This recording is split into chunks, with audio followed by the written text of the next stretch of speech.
अरुणाचल प्रदेश की पर्वत श्रृंखलाओं के मध्य बसा विश्व का दूसरा सबसे विशाल मठ, जहां कुछ समय पूर्व एक युवा बालक भिक्षु बना था, वहां की यह कथा है।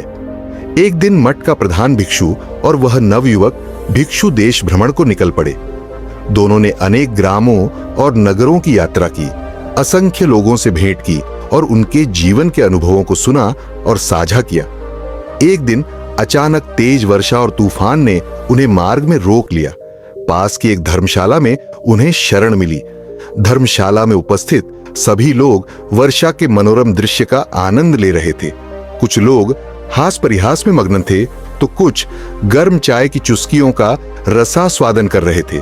किंतु धर्मशाला का प्रबंधक, जो एक कोने में बैठा था, मानो किसी अन्य लोक में खोया हुआ था। उसके चेहरे पर गहरी चिंता की रेखाएं थीं, जैसे कोई भारी बोझ उसे भीतर से खा रहा हो। प्रधान भिक्षु की दृष्टि उस पर पड़ी। उन्होंने उसे ध्यान से देखा और पास जाकर शांत स्वर में पूछा, हे पुरुष, तुम इतने दुखी क्यों हो? इस सुहावने मौसम की प्रसन्नता तुम तक क्यों नहीं पहुंच रही? प्रारंभ में प्रबंधक ने भिक्षु की बात को टालने का प्रयास किया, किंतु कुछ सामान्य बातों के पश्चात उसने अपनी मन की पीड़ा उजागर की। उसने कहा, मैं जो भी करता हूं उसमें कुछ न कुछ त्रुटि हो ही जाती है। मैं दिन रात परिश्रम करता हूं, फिर भी न तो अच्छा कार्य मिलता है, न ही घर की आवश्यकताएं पूर्ण कर पाता हूं।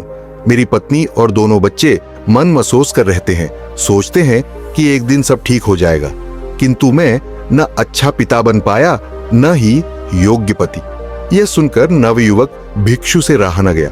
उसने पूछा, क्या तुमने कहीं अधिक आय वाला कोई अन्य कार्य खोजने का प्रयास किया? प्रबंधक ने उत्तर दिया, इसका कोई लाभ नहीं। मुझे अधिक आय वाला कार्य नहीं मिलेगा, क्योंकि आजकल यह इतना सरल नहीं। इस महंगाई में छोटी सी आवश्यकता के लिए भी बड़ी राशि खर्च करनी पड़ती है। ऐसी स्थिति में जीवन कैसे चलेगा? प्रबंधक की बात सुनकर प्रधान भिक्षु ने शांत स्वर में कहा, तुम्हारे मन में बड़ा बोझ है ना? जैसा तुमने सोचा था वैसा नहीं हुआ, इसलिए तुम दुखी हो। प्रबंधक ने कहा, हाँ, आप ठीक कहते हैं। मैं हर पल इसी चिंता में उलझा रहता हूं। मन करता है कि इन सब से दूर कहीं भाग जाऊं। आप भिक्षुओं का जीवन तो हमसे कहीं बेहतर है, न कोई चिंता, न तनाव। नवयुवक भिक्षु को प्रबंधक की बात ठीक लगी। उसे लगा कि परिवार की आवश्यकताएं पूरी न कर पाने, आय की कमी और जीवन में अपेक्षित सफलता न मिलने से चिंता होना स्वाभाविक है, किंतु वह पूर्णतः भ्रम में था। प्रधान भिक्षु ने गंभीर स्वर में कहा, तुम्हारी इतनी चिंता करने से क्या सब ठीक हो जाता है?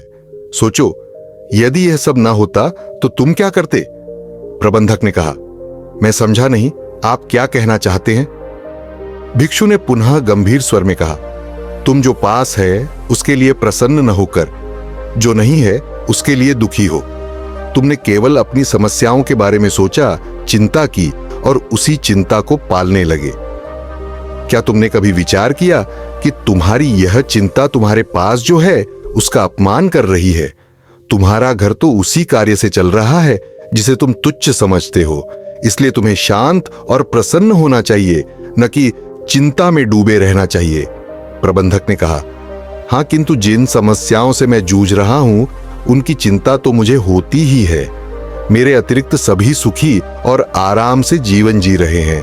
मन करता है कहीं भाग जाऊं जहां शांति मिले। भिक्षु ने उत्तर दिया, सच कहा, किंतु क्या तुम्हें नहीं लगता कि जो लोग अपनी समस्याओं को लेकर बैठने के बजाय उनका समाधान खोजते हैं वही सुखी हैं? तुम अपने प्रत्येक क्षण को चिंताओं में दबाकर जीवन को व्यर्थ गंवा रहे हो। क्या इतनी चिंता करके तुमने जीवन को सही ढंग से जिया? प्रबंधक ने कहा, किंतु गुरुजी, कोई ऐसा मनुष्य कैसे हो सकता है जिसके जीवन में चिंता, तनाव या निराशा न हो? मैं मानता हूं कि आप सांसारिक जीवन से दूर हैं, किंतु जो इस संसार में फंसे हैं, जो अपनी जिम्मेदारियों को निभाना चाहते हैं, उनकी जिंदगी चिंताओं से भरी है। क्या मेरी चिंताएं व्यर्थ हैं? क्या मेरा यह सोचना गलत है कि मैं अपने परिवार को सुखी नहीं रख पा रहा? प्रबंधक की बात सुनकर कुछ पल के लिए नवयुवक भिक्षु को भी लगा कि वह ठीक कह रहा है। आखिर कोई ऐसा कैसे हो सकता है जिसके जीवन में चिंता या तनाव न हो? किंतु वह यह सुनना चाहता था कि गुरु इस प्रश्न का क्या उत्तर देंगे। गुरु ने शांत स्वर में कहा, हाँ, यह सत्य है कि संसार में कोई भी चिंता या तनाव से मुक्त नहीं। सांसारिक जीवन में तनाव और चिंताएं स्वाभाविक हैं, किंतु ऐसा नहीं कि सन्यासी बनने से सारी समस्याएं समाप्त हो जाती हैं। हमें भी अनेक चिंताएं होती हैं, परंतु हम तुम्हारी तरह उन्हें पालकर बड़ा नहीं करते। प्रबंधक ने हड़बड़ाते हुए कहा, मैं समझा नहीं गुरुजी। भिक्षु ने पुनः गंभीर स्वर में कहा, देखो, केवल तुम ही नहीं, इस संसार में हर प्राणी को कोई न कोई चिंता है। एक बालक भी तनाव में जीता है। उसे भले संसार की चिंता न हो, परंतु उसे यह डर रहता है कि वह किसी अन्य बालक से पीछे न रह जाए, या विद्यालय में गलत उत्तर देने पर शिक्षक की डांट न पड़ जाए, या उसकी मिठाई का टुकड़ा कोई और न खा ले। चिंता का कोई छोटा बड़ा मापदंड नहीं, यह प्रत्येक के मन में होती है। सत्य है कि बालक से लेकर वृद्ध तक कोई भी दुख, तकलीफ या चिंता से नहीं बच पाता, किंतु इसका अर्थ यह नहीं कि चिंता को पकड़कर उलझे रहो। जब भी कोई समस्या आती है, हम उसे मिटाने का प्रयास करते हैं, उसका समाधान खोजते हैं। तुम्हारी भाषा में कहूं तो प्रत्येक समस्या का हल तुम स्वयं निकाल सकते हो। चिंता को मन और शरीर में स्थान देने के बजाय उसका समाधान खोजने में मन लगाओ। चिंता चिता के समान है, जो तुम्हें जलाएगी और नष्ट कर देगी। जब भी चिंता या तनाव आए, उसका समाधान खोजने का प्रयास करो। उसे पालकर या उसमें डूबकर कुछ प्राप्त नहीं होगा। यदि चिंताएं ना आई तो जीवन का मूल्य समझ नहीं आएगा।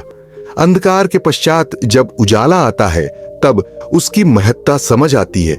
चिंताएं जीवन को सिखाती है, तुम्हें दृढ़ बनाती है।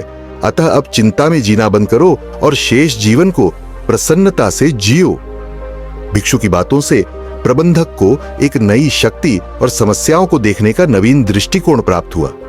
उसने निश्चय किया कि वह अब चिंताओं में डूबने के बजाय समस्याओं का समाधान खोजेगा। नवयुवक भिक्षु और प्रबंधक दोनों भिक्षु के सरल किंतु गहन उपदेश से आश्चर्यचकित थे। प्रबंधक को लगा कि शायद हम सब ने जीवन को अनावश्यक जटिल बना लिया है। सभी को इन बातों का कुछ न कुछ ज्ञान होता है, फिर भी हम चिंताओं में डूबकर जीवन को जलाते रहते हैं। उसे प्रतीत हुआ कि भिक्षु या सन्यासी शांत और सुलझा जीवन इसलिए जीते हैं क्योंकि वे जीवन की उलझनों में छिपी आशा की किरण को देख पाते हैं। प्रबंधक को भिक्षु की बातों से नई ऊर्जा मिली।